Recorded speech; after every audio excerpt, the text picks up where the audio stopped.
So today we're going to talk about what it means to be American and what it means to crush. And we're also going to talk about Monsters Inc. and the real meaning behind that movie, I believe. America, one thing about America that I love so much is our unbridled and unjustified confidence. And I was made in America and I'm very American. And then it dawned on me that's one of the root cultural realities of Americans. It's like we are unjustifiably confident and we always think we're going to crush. And this is one reason why America's been such a dominant force in the world. It's our culture, it's our people. It's not our military. It's not any of that shit. It's not Hollywood. That's all gross. What makes America awesome is the fact that we don't even know when we're losing. We're just like crushing. America is sitting around a fire, making fun of the Pope's hat and laughing. America is driving around in your truck looking for deals, for your goat pen. America is just crushing. America is when the rest of the world goes, oh, you don't speak Dutch, you don't speak Greek, you stupid American. And being like, I don't understand what you're saying, retard. That's America. And that's going to get us through some hard times. Like, really embrace that. Embrace what America is. America is someone like me who has no skill whatsoever in farming. None. No knowledge at all. And I'm like, why wouldn't I be able to do this? I'm American. And I did. See, this is what people don't understand. It works. Like, just crush. The real wealth of America is our family, our faith, and our good times. The places that I've seen the most cultural cohesion in America have to do with food, music, work. There's nothing like doing a hard day's work and then singing a song about the Pope having a boner hat and laughing. That's what makes America America. And you don't see it all the time because you're on Facebook and Twitter and stuff, and all the good Americans have been kicked off. We're still here. I'm an outlier that I just, think about how much they've tried to make me disappear, whether it's from Hollywood or from YouTube or any of this stuff. And in my mind, I'm like, well, they can't though. I'm the big bear. And because of that mentality, it doesn't work. I just keep, unauthorized has grown so much in the last month, it's laughable. And Jeremy Owen has made a cottage industry out of maligning us, spreading clown nose on off racism and anti-Semitism. Oh, these guys lie to start wars. Understand that they are criminals. They lie. Ben Shapiro pushed the fake gas attacks, the Iran attacking our drone. They push lies that will get our people murdered in foreign lands. So I'm not scared. And Jeremy Boring with his big soy face, his big gimme dick mouth, he would never peep a word of this to my face and my crushing beard. By the way, Muslims have been giving me respect. Beard. Crushing. It's like cat whiskers. I perceive more now. There's a lot of wisdom going on with the beard. So anyway, despair and America do not go hand in hand. This guy, he calls me a blasphemer and he works for Ben Shapiro, who literally is a blasphemer. I don't mock Jesus Christ. I don't mock the sacred.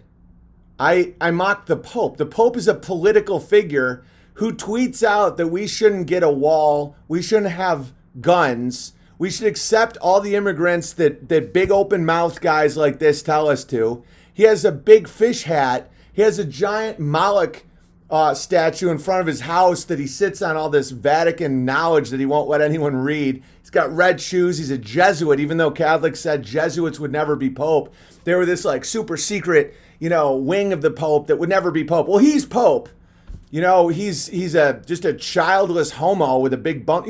I get to mock the Pope. He's a political figure who sits behind a wall telling me, an American, that I'm not allowed to have a wall, I shouldn't have guns, and we should allow all these people into our land from behind his wall with his Swiss guard with his weird pants. That's not attacking Jesus Christ, guys. That's not attacking biblical knowledge. That's a political figure who, by the way, said that there is no heaven or hell, that when you die, a lot of times you just enter a void. That man is not Christian at all. So when people give me shit about making fun of the Pope, I can make fun of the Pope all day long because I'm American. And Americans have this feeling. Then we have to really, really reconnect to this, where someone says, because Americans are starting to have this despair pussy vibe that Europe used to have, that we never had. Where it's like, oh no, they're going to come, they're going to take, and they're, no, they won't. They can try. They won't. We're Americans. Everybody comes up with an idea and they just make it. And stop complaining. Americans are not like that. We are not from a culture of despair. We're Americans. Everyone else can go fuck themselves. Get it back in your head that these people that are trying to wear you down and say, oh, they're coming. Who's they? And fuck them. We have the best food. If you get away from Hollywood and shit like that, we have great music, bluegrass, country, blues, stuff that people play. Forget the media. The media is dead. The media is not America. Hollywood is not America. The shit you see on CNN and Fox News, that's not America. That's all foreign. These are all run by multinationals that are not from here. America isn't gone. It's right here. The internet is an illusion machine. Oh yeah, let's talk Monsters, Inc. So Monsters, Inc., there's two reads on this, and I'll tell you the read that I believe this is.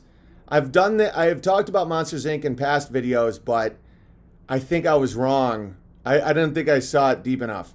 So Monsters, Inc., as you can see, there's the Illuminati, one-eyed pyramid, one-eye Venus, hiding in plain sight, played by Billy Crystal, right? The same one-eye symbolism. It's everywhere. It's all good. And then you have the big oaf is America. They always have this duality. You have the little neurotic Jewish Israel, like, when I found you, you were unemployed in Greenland. I'm just trying to make you happy, Vincini. In Princess Bride, you have the little guy who bosses around the big guy, right? So in this one, the big guy is more alpha, but it's still the same America-Israel relationship. So Monsters, Inc. So what is the plot of Monsters, Inc.? You can't make this shit up. They scare the shit out of kids. Each one of those doors is a room into a bedroom of a child. And they go in and they scare the children and they collect the fear. And the entire city runs on fear of children, right? And so they even mock us with the suits, with the CDC. If you touch a child, you're toxic, and they come in and they wash you and they strip you down. It's all a joke about uranium. Uranium doesn't actually cause cancer. Uranium is just free power.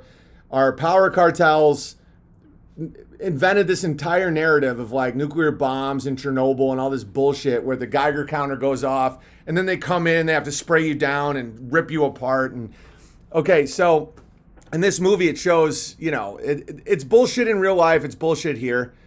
But the real disturbing scenes are when they figure out that the best way to do it is they capture the child, they put a mask on the child, and then they scare them and suck the fear out of them, presumably until they're dead. And so a lot of people have made the jump that this is about adrenochrome, that this is about scaring children and extracting this heightened fear response from the children. I don't think so. I thought that briefly too. I think this entire movie, we are the kids. This whole movie is based on an economy of fear. We are the children in the movie, the civilians of our countries. This isn't even about kids. It's about us. There's probably multi-level. There's probably a few levels to it. Maybe the adrenochrome thing is a part, but the entire economy, this whole Monsters, Inc. world is built on extracting fear from children. They see us as children. They do. They see us as the lesser that they scare with news and all this stuff. And then the whole plot is one of the monsters gets a paternal responsibility for one of the children he scares. And that's what sparks the entire plot. And so they're extracting the fear from the population to run their entire city. And when they don't get enough fear, this is the plot of the movie. So don't call me a fucking conspiracy theorist, Jeremy Boring. This is the plot of a children's movie made by Disney and Pixar.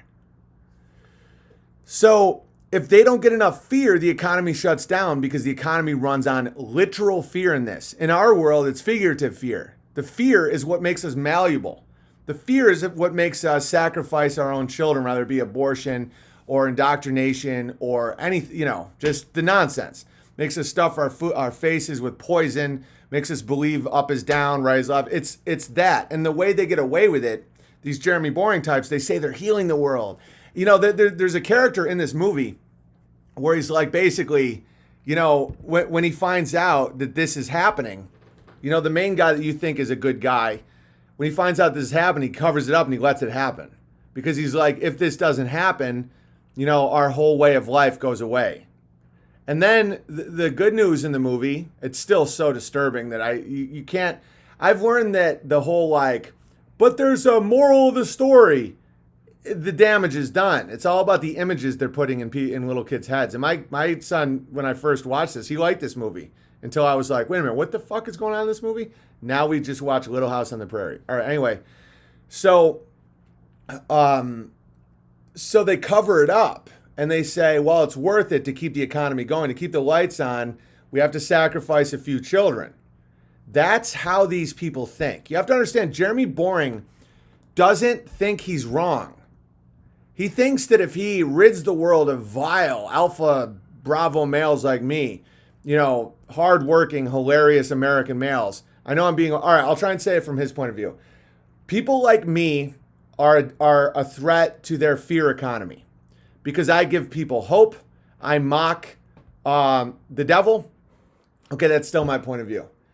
Okay, I question things that shouldn't be questioned according to Jeremy Boring, because if we start questioning the moon landing, everything unravels. And then before you know it, we're questioning fiat currency and wars. If we don't continue these wars, our empire goes down, our dollar fails, and everybody starves, right? That's his whole thing, that if he doesn't keep feeding the beast, the ends justify the means. And so someone like me is a threat to that. Because that's why he says that I'm bigot, anti-Semite, conspiracy theorist, because he's completely detached from reality. It's just like the owner of this business, where it's like, you have to do what you have to do. If it means killing some kids and scaring the life out of them, that's what it is. Bear in mind, these people have set up hoaxed shootings at elementary schools, hoaxed terror. An entire industry based on ISIS, which is a construct. It's not even real. ISIS is funded by America and Israel. It's not a real thing. And so they set up this fear industry. They're coming to get you. They're coming to get you. And they suck it. They literally suck it out of you in the form of control, agitation, pharmaceuticals. All these industries are based on you hating your day, yourself, not crushing, not realizing. The moral of the story is they get more power from making children laugh, which is true, by the way. That if you understand that by using the power of God in the divinity of life, that a child naturally will grow strong. And that is what makes our society strong. That's what keeps the lights on. It's the strength of it. The laughter of a child is infinitely more powerful than the fear of a child. And so these people are they're sucking on the fear. But the reality is, if you just hear the giggle of a child, all the power went crazy. They're like, wow, this is way more power than it. And it's like that in reality. That being said, it's a disturbing ass movie, but it's a truth drop, as Quantum of Conscience says. So you have the one eye of Horus, and you have, or the one eye symbolism at the top of the pyramid, the eye of Sauron and Tolkien, all that. And you have this story of going in to scare children to feed on their fear. And, it shows the CDC and all the nuclear, it's all nonsense that if you touch a child, you're now toxic. And the fear response keeps the monsters in line. You have to understand these monsters are also being deceived.